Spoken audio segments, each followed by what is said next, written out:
Taurus, Sun, Moon, Rising. Let's see, energy update. August 16 to 31, 2026. General reading. Pwede kayong makarelate.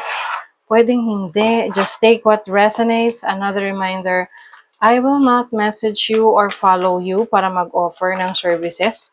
So, mag-ingat kayo sa mga fake accounts and scammers. Kung gusto nyo ng private reading, just go to my website, mysticqueenph.com, or you can book directly sa aking calendar.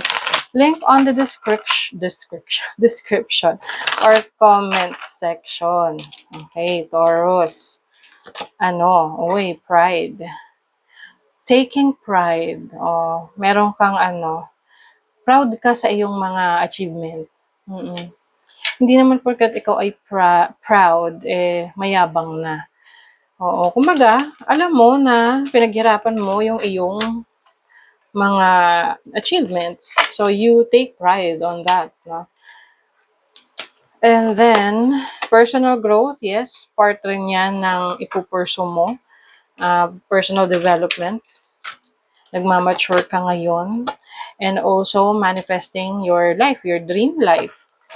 And some of you kasi maaring yun na, nagmamanifest na yung gusto nyong mangyari sa buhay nyo, mga goals ninyo, and you are proud of yourself for achieving that. You deserve it. Ayan pa natin. Overall energy.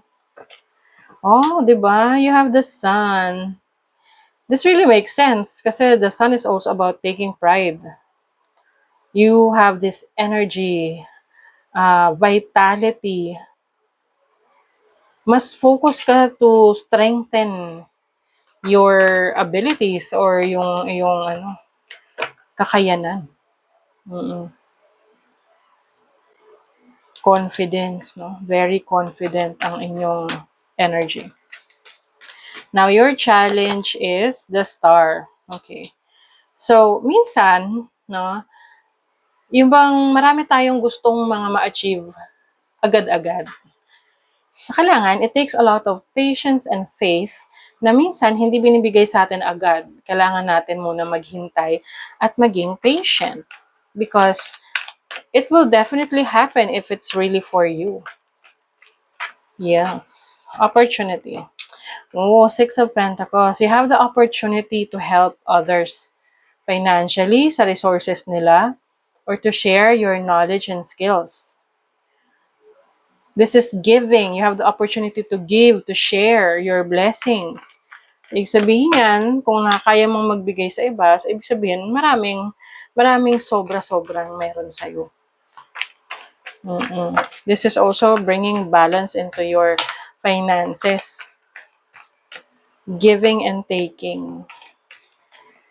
So, pwede rin meron ka mismo, ikaw mismo naman, marireceive. Pwedeng may magbabalik ng pera sa'yo. Kung may utang sa'yo, babayaran ka na, or makukuha mo na yung hinihintay mo na pera. Your blessing is, ang blessing mo is change. Merong shift, meron ka let go or iiwanan na sitwasyon that is no longer serving you. Kaya nga magkakaroon dito ng personal growth. Kasi, actually, sa mga Taurus, mahirap umalis sa isang sitwasyon. 'Di ba? Kasi as a fixed sign, andun yung loyalty ng Taurus. But alam nyo rin kung kailan kayo dapat umalis. So, some of you, this is your realization na kailangan ng umalis. Money, career, finances. You are motivated. You have this wisdom to share to the world, no? When it comes to your career, pwedeng merong leadership role para sa inyo. Can also be travel opportunities. Also expression, self-expression. Sa love life, you have the Page of Wands. If you're single, pwedeng ikaw ay mag-explore ng new connection. Or, kung di man pag-explore ng kumbaga, you will just go out, have fun, and enjoy. Kung ikaw naman ay in a relationship, I see you na mas magiging active yung samahan ninyo, mas magbibigay kayo ng time para sa isa't isa. Dragons, slay them all. Maraming meaning to. Yung dragons can also mean na yung mga takot mo sa buhay, no? Kasi kung mapapansin mo, meron siyang artificial leg. Pero malakas ang loob niya. So, ito yung courage na meron ka ngayon. To fight. To fight for yourself. Na pagtanggol ang iyong sarili. So, that is your reading, Taurus. Thank you so much. See you again.